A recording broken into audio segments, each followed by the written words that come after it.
初めて今回岡山の、神田正輝先生に、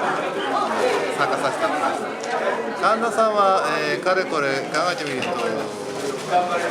年ぐらい前から知ってる先生なので、本は読んでたんですけども、実際にお会いするのは初めてです。というのもオーストラリアにちょっと長くいたんで、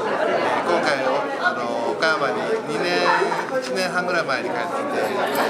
東京の友達からも神田さんが岡山行くよって言って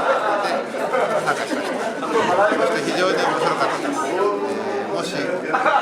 疑問に思ってる人がいたら迷わず参加した方がいいと思います。